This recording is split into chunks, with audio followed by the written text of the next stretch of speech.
তব কথমিতম তত্ত্বজীবনম কবিভিনীতম কল্মষাপহম শ্রবণমণ্ডলম শ্রীমতততম ভুবি বিনন্তি যে পরিদার্জনা।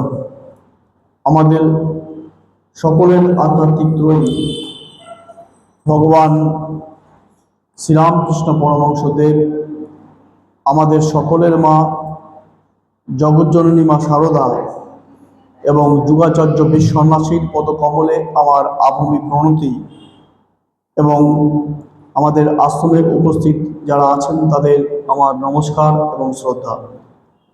আজ শ্রী শ্রী রামকৃষ্ণ কথামৃত মাস্টারমশাই মহেন্দ্রনাথ গুপ্তের যে একটা অমর সৃষ্টি আমরা জানি, তা আমরা পাঠ এবং অনুধ্যান করছি। আজকে একটা নতুন পরিচ্ছেদ থেকে শুরু করছি। একাদশ পরিচ্ছেদ, 157 পৃষ্ঠা। দক্ষিণেশ্বর কালীবাড়িতে শ্রীযুক্ত অমৃত, শ্রীযুক্ত তৈলক্য প্রভৃতি ব্রাহ্মভক্তের সঙ্গে কথোপকথন। ফাল্গুনের কৃষ্ণা পঞ্চমী তিথি বৃহস্পতিবার, 16ই চৈত্র, ইংরাজি 29শে মার্চ 1883 খ্রিস্টাব্দ। মধ্যাহ্ন ভোজনের পর ভগবান শ্রীরামকৃষ্ণ কিঞ্চিৎ বিশ্রাম করিতেছেন। দক্ষিণেশ্বর কালীবাড়ির সেই পূর্ব পরিচিত ঘর, সম্মুখে পশ্চিম দিকে গঙ্গা, চৈত্র মাসের গঙ্গা। বেলা 2টার সময় জোয়ার আসিতে আরম্ভ হইয়াছে। ভক্তরা কেহ কেউ আসিয়াছেন, তন্মধ্যে ব্রাহ্মভক্ত শ্রীযুক্ত অমৃত ও মধুর কণ্ঠ শ্রীযুক্ত তৈলক্য, যিনি কেশবের ব্রাহ্ম সমাজে ভগবল্লীলা গুণগান করিয়া আবাল বৃদ্ধের কতবার মন হরণ করিয়াছেন। মাস্টারমশাই মহেন্দ্রনাথ গুপ্তের যে অপরূপ বর্ণনার ভঙ্গি, ভগবান শ্রীরামকৃষ্ণের কথা তিনি তো আমাদের সামনে জীবন্ত করে তুলেছিলেন। যখন কথামৃত আমরা পাঠ করি বা শুনি, যেন আমরা সেই দক্ষিণেশ্বরের অমৃত কাননেই চলে যাই, যেখানে ঠাকুর তার ছোট্ট ঘরটিতে পূর্বাশ্ব বা দক্ষিণাশ্ব হইয়া কথামৃতর কথা অনুযায়ী ভক্তদের সাথে কথোপকথন করছেন। সে তো আমরা জানি। কথামৃত ভগবান শ্রীরামকৃষ্ণ যা বলেছেন হুবহু সেই কথাই যেন মাস্টারমশাই তুলে দিয়েছেন। কথামৃত সেখানে মাস্টারমশাইয়ের কোনো কথা নেই, সম্পূর্ণটাই ভগবানের কথা। যেহেতু সময় কম, তার জন্য প্রসঙ্গ টানছি না, কেন এই নিয়ে অনেক কথা আছে। যেমন লীলা প্রসঙ্গ, শরৎ মহারাজের লীলা প্রসঙ্গ, সেখানেও কথা আছে যে একদিন শরৎ মহারাজ অর্থাৎ শারদানন্দজি মহারাজ এবং সূর্যি মহারাজ শুয়ে আছে। রাতের বেলা হঠাৎ করে ধরপড় করে শরৎ মহারাজ ঘুম থেকে উঠে পড়েছেন। তখন সূর্যি মহারাজ অর্থাৎ স্বামী নির্বাণানন্দ মহারাজ বলছেন, কি ব্যাপার, আপনি উঠে পড়লেন? বলে, তুই এক কাজ কর, দোয়াত কালি, দোয়াত পেন আর ডায়েরিটা নিয়ে আয়।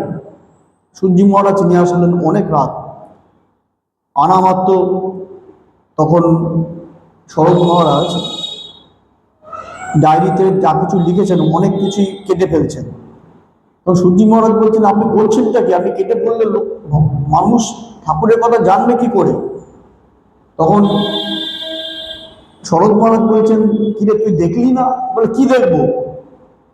বলে, দেখলি না ঠাকুর এসে আমার কম্বল ধরে টান দিয়ে তুলে দিয়ে বলছে, কিরে তুই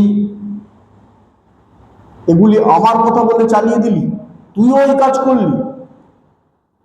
মানে লীলা প্রসঙ্গকার শারদানন্দজি মহারাজ যেখানে ঠাকুরের লীলার কথা জীবন্ত করে রেখেছেন, সেখানেও শরৎ মহারাজ কিছু হয়তো অতিরঞ্জিত করেছেন। ভগবান শ্রীরামকৃষ্ণ এসে বলছেন, কিরে তুই আমার কথা বলে চালিয়ে দিলে এভাবে? সঙ্গে সঙ্গে শরৎ মহারাজ কেটে দিলেন।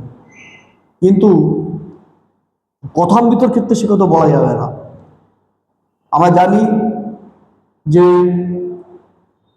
বাংলা 1308 ইংরাজি 1902 সালের 11 মার্চ স্বামী ত্রিগুণামৃতানন্দজির সাধু প্রয়াসে, সাধু প্রচেষ্টায় ঠাকুরের পূর্ণ জন্মতিথিতে কথামৃতর প্রথম প্রকাশ হয়েছিল। সেই কথামৃতর প্রথম প্রকাশের সময় মাস্টারমশাই মায়ের উদ্দেশ্যে লিখেছিলেন যে ঠাকুরের জন্ম উৎসব উপস্থিত এই শুভ দিনে এটা আমাদের নৈবেদ্য, শ্রী শ্রী রামকৃষ্ণ কথামৃত নৈবেদ্য আপনি গ্রহণ করুন। আর ঠিক তার 4 বছর আগে বাংলা 1304 সালে, ইংরাজি 1898 খ্রিস্টাব্দে মা শারদা জয়রামবাটি থেকে মাস্টারমশাইকে লিখেছিলেন, এতে তোমার ভয়ের কোনো কারণ নাই। একদিন এ কথাগুলি উনি তোমার কাছে জমা রাখিয়াছিলেন, আজ আবশ্যক হইয়াছে, তাই এ কথাগুলি তিনি প্রকাশ করিতেছেন। এগুলি তারই কথা বলে জানিবে। অর্থাৎ মা শারদা সার্টিফাই করেছিলেন যে ওটা ঠাকুরেরই কথা। 3 তারিখ মাস্টারমশাই মহেন্দ্রনাথ গুপ্তের জন্মদিন গেছিল, সেদিনকে আমাকে একটা জায়গায় বলতে হয়েছিল, প্রায় 50 মিনিটের বেশি বলেছিলাম, অনেক শ্রোতা ছিলেন। এটা আমি ইউটিউবে গতকাল দিয়েও দিয়েছি। তা সেইখানে কথাগুলো এসেছিল, প্রসঙ্গটা এখানে টানছি কথাটা, সবগুলো পরম্পরা আছে, এখানে বলার অবকাশ কম, কারণ অনেক কম সময়ে বলতে হয়, মূলত পাঠের উপরই বেশ করে বলতে হয়। তাও বলছি যে কথামৃত তো ঠাকুরেরই কথা, মাস্টারমশাইয়ের কোনো কথা না। কিন্তু তার বাইরে যেটা বলার বিষয়, মাস্টারমশাই পারিপার্শ্বিক অবস্থা বর্ণনা এভাবে দিয়েছেন যেন চোখ বুঝলেই চোখের সামনে আমরা সেই সময়ের সেই অমৃত কারণে চলে যাচ্ছি। সেই কথা বলবার জন্যই আমি এত কিছু বলছি। আর বলতে গেলে একটু না বললে মনও ভালো লাগে না। কেরম বলেছেন দেখুন, মধ্যাহ্ন ভোজনের পর ভগবান শ্রীরামকৃষ্ণ কিঞ্চিত বিশ্রাম করিতেছেন। দক্ষিণেশ্বর কালীবাড়ির সেই পূর্বচিত ঘর, সেই ঘরটা যেটা এখন যাওয়া যায় না, সম্মুখে পশ্চিম দিকে গঙ্গা, যেন গঙ্গা বয়ে যাচ্ছে তির করে, চৈত্র মাসের গঙ্গা। আবার দরকার কি তাও বলছেন। বেলা 2টার সময় জোয়ার আসিতে আরম্ভ হয়ে যাচ্ছে, মানে জোয়ার আস্তে আস্তে বাড়ছে। ভক্তরা কেহ কেউ আসিয়াছেন, তন্মধ্যে ব্রাহ্মভক্ত শ্রীযুক্ত অমৃত ও মধুর কণ্ঠ শ্রীযুক্ত তৈলক্য, যিনি কেশবের ব্রাহ্ম সমাজে ভগবল্লীলা গুণ গান করিয়া আবাল বিদ্যের কতবার মন হরণ করিয়াছেন। ঠাকুরের কথা কোনো শুরু হয়নি, কিন্তু চোখ বুঝলে পুরো চোখের সামনে কারা উপস্থিত আমরা আছি যেন খুঁজে পাওয়া যাচ্ছে। এবার মাস্টারমশাই বলছেন, রাখালের অসুখ, এই কথা শ্রীরামকৃষ্ণ ভক্তদের বলিতেছেন। শ্রীরামকৃষ্ণ, এই দেখো রাখালের অসুখ, সোডা খেলে কি ভালো হয় গা? কি হবে বাবু? রাখাল, তুই জগন্নাথের প্রসাদ খা। এই কথা বলিতে বলিতে ঠাকুর অদ্ভুতভাবে ভাবিত হইলেন। বুঝি দেখিতে লাগলেন সাক্ষাৎ নারায়ণ সম্মুখে রাখাল রূপে বালকের দেহ ধারণ করে এসেছেন। একদিকে কামিনী কাঞ্চন ত্যাগী শুদ্ধমাত্মা বালক ভক্ত রাখাল, অপরদিকে ঈশ্বর প্রেমে অহরহ মাতোয়ারা শ্রীরামকৃষ্ণের সেই প্রেমের চক্ষু সহজেই বাৎসল্যভাবের উদয় হইল। তিনি সেই বালক রাখালকে বাৎসল্যভাবে দেখিতে লাগিলেন ও গোবিন্দ গোবিন্দ এই নাম প্রেম ভরে উচ্চারণ করিতে লাগিলেন। শ্রীকৃষ্ণকে দেখিয়া যশোদার যে ভাবের উদয় হইত, এ বুঝি সেই ভাব। ভক্তেরা এই অদ্ভুত ব্যাপার দর্শন করিতেছেন, এমন সময়ে সব স্থির। গোবিন্দ নাম করিতে করিতে ভক্ত অবতার ঠাকুর শ্রীরামকৃষ্ণের সমাধি হইয়াছে। শরীর চিত্তাপিতের ন্যায় স্থির, ইন্দ্রিয়গণ কাজে জবাব দিয়া যেন চলিয়া গিয়াছেন। নাসিকাগ্রে দৃষ্টি স্থির, নিঃশ্বাস বহিছে কিনা বহিছে, শরীর মাত্র ইহলোকে পড়িয়া আছে। আত্মপক্ষী বুঝি চিরাকাশে বিচরণ করিতেছে। এতক্ষণ যিনি সাক্ষাৎ মায়ের ন্যায় সন্তানের জন্য ব্যস্ত হইয়াছিলেন, তিনি এখন কোথায়? এই অদ্ভুত ভাবান্তরের নাম কি সমাধি। এই সমাধি তত্ত্ব নিয়ে আমি এখন বলবো না, একদম শেষ যখন আজ বলবো পাঠ তখন এই নিয়ে কিছুটা বলবো, মাঝপথে বলছি না। কিন্তু বিষয়টা হচ্ছে প্রথম তো হচ্ছে পারিপার্শ্বিক অবস্থা কি ছিল সেটা মাস্টারমশাই বললেন। এবার রাখালকে দেখে ঠাকুরের কি অবস্থা, মানে ভাবাই যাচ্ছে না, কি অদ্ভুত, যেন একদম জীবন্ত হয়ে গেছে। বলছে রাখালের ওষুধ, এই কথা শ্রীরামকৃষ্ণ ভক্তদের বলিতেছেন। এবং রাখালকে বলছে তুই জগন্নাথের প্রসাদ খা, জগন্নাথের প্রসাদ খেলে ঠিক হয়ে যাবে। আগের দিন সেই ডাবচিনির কথা বলেছিল, আমার মনে আছে। একদিকে বলছে, একদিকে কামিনী কাঞ্চন ত্যাগী শুধুমাত্র বালক ভক্ত রাখাল, অপরদিকে ঈশ্বর প্রেমে অহরহ মাতোয়ারা শ্রীরামকৃষ্ণের সেই প্রেমের চক্ষু সহজেই বাৎসল্য ভাবে উদয় হইল। যে ভক্তরা উপস্থিত, মানে তৈলক্য, অমৃত, সব ব্রাহ্ম ভক্তরা আছে, অদ্ভুত ব্রাহ্ম ভক্তরাই আসতেন। তারা দেখছে কি অবস্থা, একদিকে রাখাল, শুধুমাত্র বালক ভক্ত রাখাল, আর একদিকে ভগবান শ্রীরামকৃষ্ণ, মাঝে তারা। আসলে আমরা তো জানি, বারবার আলোচনায় ঘুরে ফিরে এসছে যে রাখাল যে আসবে, মাস্টারমশাই যে আসবেন, সেটা ঠাকুর জানতেন, সব প্রিডিটারমেন্ট। তাকে দিয়ে কথামৃত পাঠ করবে। রাখালকে দিয়ে কি করবেন? রামকৃষ্ণ মঠ মিশনের প্রথম প্রেসিডেন্ট মহারাজ স্বামী বিবেকানন্দের বন্ধু, তিনি জানতেন। এবং বারবার আমরা বলেছি যে রাখালকে বিয়ে দিয়ে তার বাবা সংসারই করতে চেয়েছিল, আর সেই সংসার করতে চাওয়াটাই হলো বিপদ। কেন রাখাল বিয়ের পরে যখন কন্যাগড়ে মনমোহন মিত্র তার শালা ছিল, নতুন বরকে, নতুন জামাইকে কন্যাগড়ে নিয়ে গেল, নিয়ে গিয়ে যখন গঙ্গা পার হয়ে যখন আবার দক্ষিণেশ্বরে ভাবলে দক্ষিণেশ্বরে ঠাকুরের সাথে দেখা করে নিয়ে যায় জামাইকে, আর সেটাই কাল হল। রাখাল আসার আগেই ঠাকুর কয়েকদিন আগে ভাব সমাধি থেকে দেখছিলেন যে জগন্মাতা তার কোলে একটা ছোট্ট ছেলেকে বসিয়ে দিয়ে বলছে, এই তোর সন্তান। তবে এ তো সেই বায়োলজিক্যাল সন্তান না, এ তো সেই সংসারটাই সন্তান। আর রাখাল যখন আসবে ঠিক কিছুক্ষণ আগে ঠাকুর দেখছেন পঞ্চবটি থেকে দক্ষিণেশ্বরের যে গঙ্গা বয়ে যাচ্ছে, দেখছেন সেখানে যে শতদল পুষ্প বিকশিত এক পদ্ম, আর তার মাঝখানে কৃষ্ণ সখা, কৃষ্ণ সই একটা ছোট্ট ছেলে নুপুর, পায়ে নুপুর দিয়ে সে নাচ করছে। আর ভাবতে না ভাবতেই ঠাকুর সমাধি অবস্থায় চলে গেছেন। আর ঠিক তখনই মনমোহন তার মা তার জামাই কিনে আসলেন। ঠাকুর দেখলেন, একেই তো আমি দেখেছি শুদ্ধমাত্র। বলছে, এর আধার তো খুব ভালো, তোমার নাম কি? বলে, রাখাল চন্দ্র ঘোষ। ঠাকুর সেই ভাবলে, এই সে রাখাল, শ্রীকৃষ্ণের সখা। কিভাবে পরম্পরা, অর্থাৎ রাখাল আসবেন ঠাকুর জানতেন। এবং তিনি শুদ্ধ আত্মা। রামকৃষ্ণ পরিমণ্ডলে 6 জন এরকম আছেন যারা হচ্ছে ঈশ্বরপতি: নরেন্দ্রনাথ স্বামী বিবেকানন্দ, রাখাল স্বামী ব্রহ্মানন্দ, বাবুরাম মহারাজ স্বামী প্রেমানন্দ, স্বামী যোগীন্দর নিরঞ্জন, এবং আরেকজন হচ্ছে সংসারী মানুষ, তিনি সন্ন্যাসী না, পূর্ণচন্দ্র ঘোষ। তাকেও মাস্টারমশাই নিয়ে গেছিলেন। তার জন্য মাস্টারমশাইকে বলা হয় ছেলেবেলা মাস্টারমশাই। তিনি অনেককে নিয়ে গেছেন ঠাকুরের কাছে। এটা নিয়ে একটা বিষয় আছে, ছেলেদলা মাস্টারমশাই। এই সময়ে সমাধি পরে আসছি, এই সময়ে গেরুয়া কাপড় পরা অপরিচিত একটি বাঙালি আসা উপস্থিত হইলেন ও আসন গ্রহণ করিলেন। পরমহংসদেবের সমাধি ক্রমে ভঙ্গ হইতে লাগলো। এই সমাধি অবস্থায় গেছিলেন, এবার সমাধি আস্তে আস্তে ঠাকুরের ভঙ্গ হচ্ছে।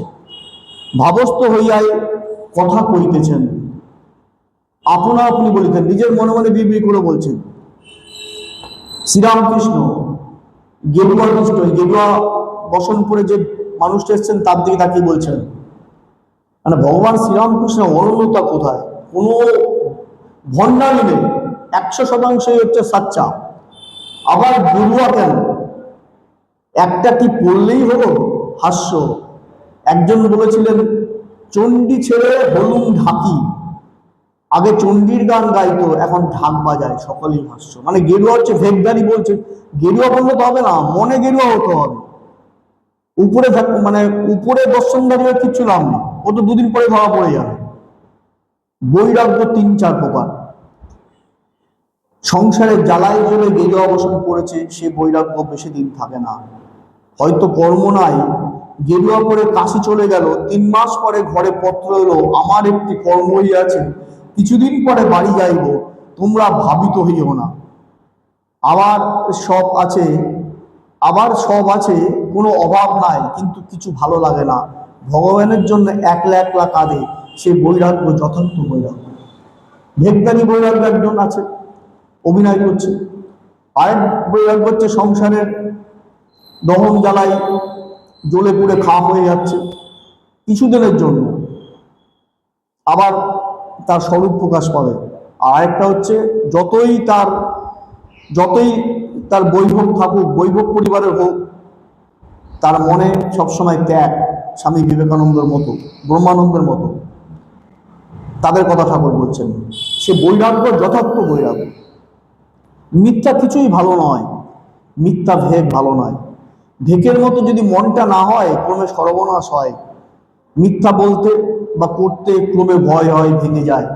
তার চেয়ে সাদা কাপড় পরা ভালো। মানে ওই গেরুয়া না পরে এবার সাদা কাপড় পরে সেদি আচ্ছা। মনে আসক্তি, মাঝে মাঝে পতন হচ্ছে, আর বাহিরে গেরুয়া বড় ভয়ঙ্কর, এটা আরো মারাত্মক। এমনকি যারা সৎ, অভিনয়ও তাদের মিথ্যা কথা বা কাজ ভালো নয়। কেশব সেনের ওখানে নববৃন্দাবন নাটক দেখিতে গেছিলাম, কি একটা আনলে পুরুষ, আবার জল ছড়াতে লাগলো, বলে শান্তির জল। একজন দেখি মাতাল সেজে মাতলামি করছে। ব্রাহ্মভক্ত বলছে, কু বাবু, শ্রীরামকৃষ্ণ ভক্তের পক্ষে ওরূপ সাজাও ভালো নয়, ওসব বিষয়ে মন অনেকক্ষণ ফেলে রাখায় দোষ হয়। মন ধোপা ঘরের কাপড়, যে রঙে ছোপাবে সেই রং হয়ে যায়, মিথ্যাতে অনেকক্ষণ ফেলে রাখলে মিথ্যার রং হয়ে যাবে। অর্থাৎ বলছে শুধু তাই নয়, যারা অভিনয় করে, যদিও এটা বাস্তবতা আছে কিনা আমি বলতে পারছি না। সৌপ্যানন্দজি তার কথা বলেছিলেন, যে তিনি বলছেন যে আমি তো অনেক বই দেখেছি যে বইতে ভিলেনের পাঠ করছে, কিন্তু তাকে বাস্তব জীবনে দেখেছি তার মতন ভালো মানুষ হয় না। স্বামীজির কথাই বললাম। যদিও ঠাকুর এখানে বলছেন যে যে ওই বাজে অভিনয় করতে করতে করতে সবসময় মনটা তার বাজেই হয়ে যাচ্ছে, এটাই বলতে চাচ্ছেন ঠাকুর। বলছেন যে ধোপাবাড়ির যে কাপড়, মন যাতে ছোপাবে, যে রঙে ছোপাবে মন সেটাই হবে। সেটা ঠাকুরের তো একটা অনেক পপুলার একটা বাণী, এটা জনপ্রিয় বাণী। আর একদিন নিমাই সন্ন্যাস কেশবের বাড়িতে দেখতে গেছিলাম। যাত্রাটি কেশবের কতকগুলো খোসামুদে শিষ্য জুটে খারাপ করেছিল। একজন কেশবকে বললে, কলির চৈতন্য হচ্ছেন আপনি। কেশব আমার দিকে চেয়ে হাসতে হাসতে বললে, তাহলে ইনি কি হলেন? আমি বললাম, আমি তোমাদের দাস, রেণুর রেণু। কেশবের লোকমান্য হওয়ার ইচ্ছা ছিল। আরেকদিন কেশব সেনের বাড়িতে নাটক হচ্ছে, নাটক মানে তখন যাত্রা। তা একজন কেশবের একজন মানে চামচে শিষ্য, সে ওই একটা কোনো ক্যারেক্টার করছিল, কিন্তু ভালো করছিল না, খুব খারাপ করেছিল। একজন কেশবকে বলছিল, কলির চৈতন্য হচ্ছে আপনি। কেশবচন্দ্রকে গ্লোরিফাই করছে, বলছে কলির চৈতন্য আপনি। তাহলে কেশব ঠাকুরকে দেখে হাসতে হাসতে বলছেন, তাহলে ইনি কে? আমি বললাম, আমি তোমাদের দাস, রেণুর রেণু। কেশবের লোকমান্য হওয়ার ইচ্ছা ছিল। এই আমি তোমাদের দাস, রেণুর রেণু, এই নিয়েও অনেক বলা যায়। ভগবান শ্রীরামকৃষ্ণের একটা অত্যন্ত জনপ্রিয় বাণী ছিল, নাহং নাহং তুহু তুহু, আমি না তুমি সব, হাম না হিম, এই হাম হাম্মা হাম্মা হাম্মা না হিম, এই চাই হিম, আমি কিছু না তুমি সব। মানে ভগবান শ্রীরামকৃষ্ণের মধ্যে কোনো অহংকারের লেশ মাত্র ছিল না, তাই বলছেন আমি কিছু না। তাই ভগবান শ্রীরামকৃষ্ণ, গুরুতত্ত্বের দিনকে আমি যদি কথাটা বলেছিলাম না, এগুলো বলার বিষয় ছিল। ভগবান শ্রীরামকৃষ্ণ কখনো নিজেকে গুরু হিসাবে, কখনো বাবা হিসাবে, কখনো কর্তা হিসাবে মানতে চেতেন না। তাকে বাবা বললে, গুরু বললে, কর্তা বললে তিনি বলতেন, আমি বাবাও না, আমি কারোর গুরুও না, আমি কারোর কর্তাও না, নাহং তুহু তুহু, আমি না তুমি না, আমি রেণুর দাসেরও দাস। এটা এখানে বলা আছে। এবার অমৃত ও তৈলক্যের প্রতি বলছেন, নরেন্দ্র, রাখাল টাকাল এইসব ছোকরা এরা নিত্যসিদ্ধ, এরা জন্মে ঈশ্বরের ভক্ত, যেটা তখন একটু বলছিলাম। অনেকের সাধ্য সাধনা করে একটু ভক্তি হয়, এদের কিন্তু আজন্ম ঈশ্বরে ভালোবাসা, যেন পাতাল ফোরা শিব বসনো শিব নয়। অর্থাৎ পারদ্ধ সংস্কার, এরা প্রথম থেকেই তাই, এদের ওসব লাগে থাকে না। নিত্যসিদ্ধ একটি থাক আলাদা, এদের থাকটাই আলাদা। শুরু হয় হচ্ছে চতুর্থ ধাপ থেকে, যে চারখানা যে ওই চক্র আছে না, মূলাধার চক্র, স্বাধিষ্ঠান চক্র, মণিপুর চক্র, অনাহুত চক্র, বিশুদ্ধ চক্র, আজ্ঞা চক্র এবং সহস্র চক্র, এদের শুরু হয় এখান থেকে। এদের শুরু হয় আপনার হচ্ছে বিশুদ্ধ চক্র থেকেই শুরু হয়ে যায়। বলছে এদের থাক আলাদা। সব পাখির ঠোঁট বাঁকা নয়, এরা কখনো কখনো সংসারে আসক্ত হয় না, যেমন বললাম এদের ঠোঁট সবসময় সোজা। সাধারণ লোক সাধন করে, ঈশ্বরে ভক্তিও করে, আবার সংসারেও আসক্ত হয়, কামিনী কাঞ্চনে মুগ্ধ হয়। মাছি যেমন ফুলে বসে, সন্দেশে বসে, আবার বিষ্ঠাতেও বসে, সকলে স্তব্ধ। মানে অধিকাংশ মানুষের ক্ষেত্রে এতেও আছে ওতেও আছে, আসলে কিছুতেই নেই। অধিকাংশ মানুষই তাই, খুব ভালো, এতেও আছে ওতেও আছে। বলছে তারা যেমন মাছি যেমন ফুলেও বসছে, আবার সন্দেশেও বসছে, আবার নোংরা বিষ্ঠাতেও বসছে। কি অসাধারণ! নিত্যসিদ্ধ যেমন মৌমাছি, বা বলছে নিত্যসিদ্ধকে যেমন মৌমাছি কেবল ফুলের উপর বসে মধু পান করে, নিত্যসিদ্ধ হরিরস পান করে, বিষয় রসের দিকে চায় না। যারা নিত্যসিদ্ধ, মাস্টারমশাই মহেন্দ্রনাথ গুপ্তর মতো, তারা কি, তারা সবসময় কি দৈবী রসের দিকেই তাকিয়ে থাকে। তারা সবসময় ওই মৌমাছির মতো ফুলের মধুর দিকেই তাকিয়ে থাকে। তারা বিষয় রস অর্থাৎ বিষ্ঠার উপর কখনো বসবে না। সাধ্য সাধনা করে যে ভক্তি, এদের সে ভক্তি নয়। এদের অটোমেটিক্যালি ভক্তি, স্পন্টেনিয়াস। এত জপ, এত ধ্যান করতে হবে, এইরূপ পূজা করতে হবে, এসব বিধিবাদীয় ভক্তি। যেমন ধান হলে মাঠ পার হতে গেলে আল দিয়ে ঘুরে ঘুরে যেতে হবে, আবার যেমন সম্মুখের গায়ে যাবে কিন্তু বাঁকা নদী দিয়ে ঘুরে ঘুরে যেতে হবে। কি অসাধারণ মাস্টারমশাই বলেছেন, ভাবাই যায় না। মানে কথামৃত তো ঠাকুরের অমৃত বচন তো আছেই, তার সাথে উপমা মানে ভাবতেই পারা যায় না। মানে ভালো করে পড়লে দিনের পর দিন ক্রমশ মনে গেঁথে যায়। প্রথমে এত বুঝতাম না। কি উদাহরণ বলছে, সাধ্য সাধন করে যে ভক্তি, এদের সে ভক্তি নয়। এত জপ, এত ধ্যান করতে হয়, এরূপ পূজা করতে হবে, এসব বিধিবাদী ভক্তি। মানে যারা অন্য, যারা তাদের অনেক জপ ধ্যান ট্যাপ জন্মান্তর ধরে করতে হবে, ঘুরে ঘুরে ঘুরে ঘুরে ঘুরে অনেক জন্মের পর, অনেক অন্ধকার অলিগুলি ঘুরতে ঘুরতে মুখ্য লাভ, শয়ে শয়ে হাজার হাজার বছর হয়তো ব্যাপার। যেমন এবার উদাহরণ কি, যেমন ধান হলে মাঠ পার হতে গেলে আল দিয়ে ঘুরে যেতে হবে। মাঠে ধান থাকলে কি সোজাসুজি যাওয়া যাবে? যাওয়া যাবে না, সেই ঘুরে ঘুরে যেতে হবে। কি অসাধারণ বলছেন! আবার যেমন সম্মুখের গায়ে যাবে কিন্তু বাঁকা নদী দিয়ে ঘুরে ঘুরে যেতে হবে। সম্মুখের গায়ে যাবে, স্টেট কি যাওয়া যাবে? বাইপাসে যাওয়া যাবে না, নদী যেমন পথ দিয়ে গেছে সেভাবেই যেতে হবে। মানে আমাদের মতো মানুষদের দিনের পর দিন জন্মান্তর ধরে সাধ্য সাধনা করে যেতে হবে। আশা দিচ্ছেন। আরেকটা কি, স্বামীজিদের মতো রাগ ভক্তি, প্রেম ভক্তি, ঈশ্বরের আত্মীয়ের ন্যায় ভালোবাসা এলে আর কোনো বিধি নিয়ম থাকে না। ঈশ্বরকে নিজের আত্মীয়ের মতো, নিজের অন্তজের মতো, নিজের আত্মজের মতন যদি ভালোবাসা যায়, হৃদয়ের ভিতর থেকে যদি সেই ভালোবাসা স্বতঃস্ফূর্ত ভাবে উৎসারিত হয়, তাহলে সব লাগে, নিয়ম কারণ কিচ্ছু লাগে না। তাই ঠাকুর বলেছিলেন শুরুতেই, যাগ যোগ তপ কিছুই নয়, যদি চিত্ত যদি হয় হরিপ্রেমে তদ্গত। ঠাকুর প্রথমেই বলেছেন। তখন তাহলে কি হবে? তখন ধান কাটা মাঠ যেমন পার হওয়া, আল দিয়ে যেতে হয় না, সোজা একদিক দিয়ে গেলে হয়। আগে বলেছিল মাঠে ধান আছে, ঘুরে যেতে হবে। এবং হচ্ছে মাঠে যখন ধান কাটা হয়ে যায় তখন আলমাল ভাবি কোনাকুনি ভাবে যত তাড়াতাড়ি এদিক থেকে ওদিক চলে যাও। কি সুন্দর, তাদের ক্ষেত্রে স্ট্রেট চলে যাচ্ছে। আবার নদীর ব্যাপারে বলছে, তখন বলছে নদী ঘুরে যাবে। পড়ার আগে বাড়িতে সকালবেলা দেখছিলাম এবার নদীর ব্যাপারে কি বলছে, বন্যে এলে আর বাঁকা নদী দিয়ে ঘুরে ঘুরে যেতে হয় না, তখন মাটির উপর এক বাস জল সোজা নৌকা চালিয়ে দিলেই হলো। আগে বলে নদী ঘুরে যেমন গেছে তেমন, কিন্তু বনের ভিতর দিকে গেল আর কি, ও নৌকা নিয়ে তার মধ্যে দিয়ে বেরিয়ে যাচ্ছে, এরকম স্টেপ অসাধারণ, আর বেশি বাকি নেই। এই রাগ ভক্তি অনুরাগ ভালোবাসা না হলে ঈশ্বর লাভ হয় না, মানে ঈশ্বরকে পেতে গেলে অনুরাগ হতে হবে। এই নিয়ে আর বাড়াচ্ছি না। এবার অমৃত বলছে, মহাশয় আপনার এই সমাধি অবস্থায় কি হয়, এটা দিয়ে শেষ করব। শ্রীরামকৃষ্ণ শুনেছ, কুমুরে পোকা চিন্তা করে আরশোলা কুমুরে পোকা হয়ে যায়। কিরকম জানো, যেমন হাড়ির মাছ গঙ্গায় ছেড়ে দিলে হয়। অমৃত একটুও কি অহং থাকে না? অমৃত জিজ্ঞাসা করছে ঠাকুর, তখন কি একটু অহংকার থাকে না? শ্রীরামকৃষ্ণ, হ্যাঁ আমার পাই একটু অহংকার থাকে। ঠাকুরও বলছেন তারও বলে অহংকার থাকে, বিশ্বাস তো হয় না।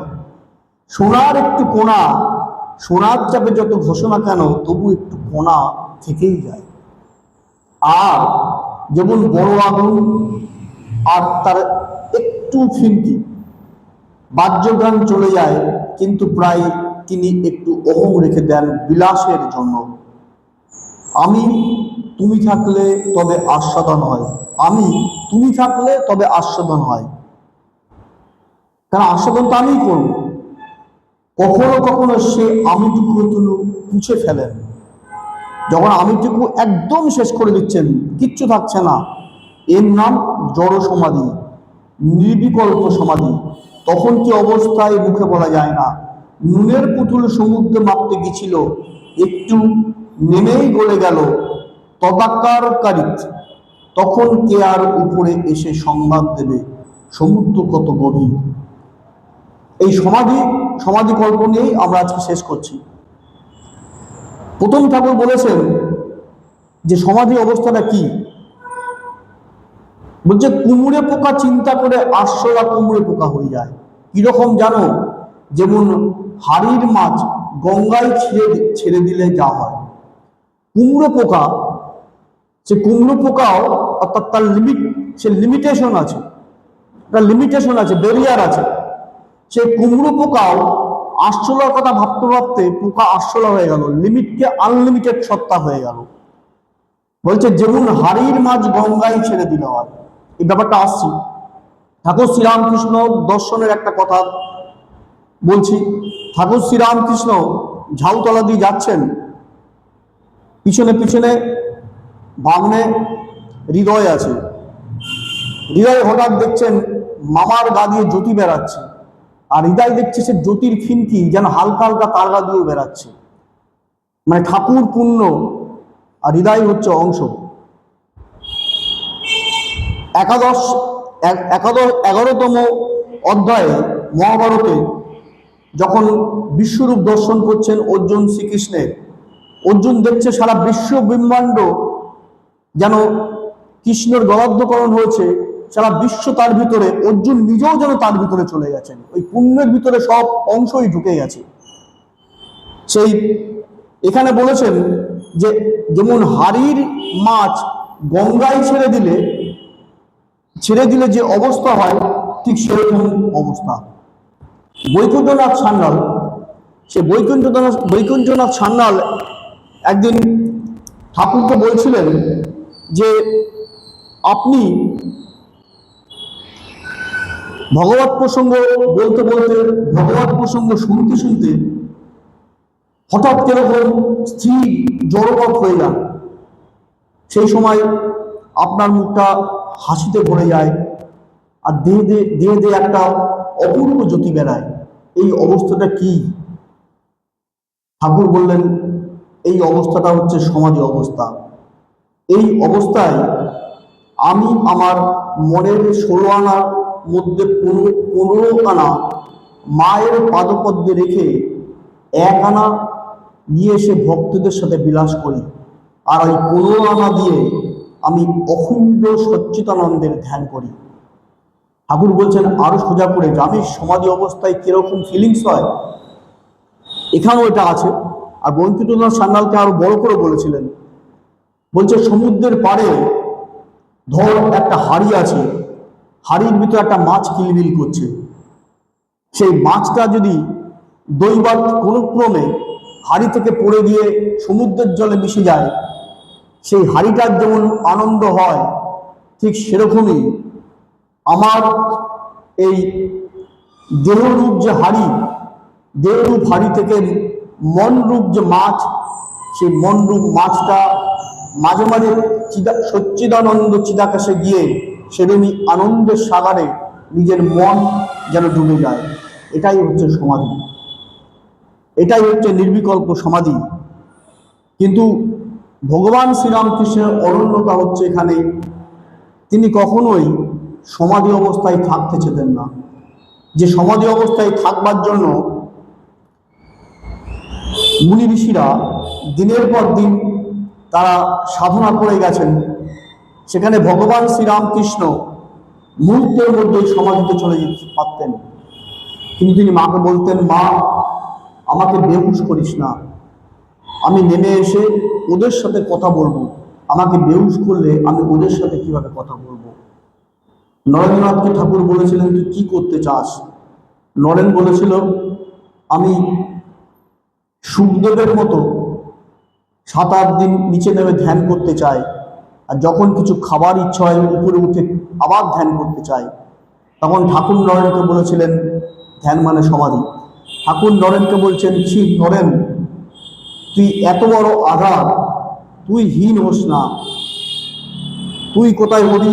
একটা বিশাল বটবৃক্ষ, আর তোর নিচে হাজার হাজার লাখ লাখ মানুষ পাবে আশ্রয়। আর ঠিক নরেন, তুই কিনা নিজের মুক্তির কথা ভাবছিস। ঠিক মা সারদাকেও ঠাকুর একইভাবে বলেছিলেন, ওই দেখো কলকাতার লোকগুলো অন্ধকারে পোকার মতো কিলবিল করছে, তুমি তাদের দেখো, মানে সাধনা নাই গিয়ে তুমি তাদের সেবা করো, তাদের দেখো, তাদের প্রকৃত মা হয়ে থেকো। অর্থাৎ ভগবান শ্রীরামকৃষ্ণের অনন্যতা হচ্ছেন এখানেই।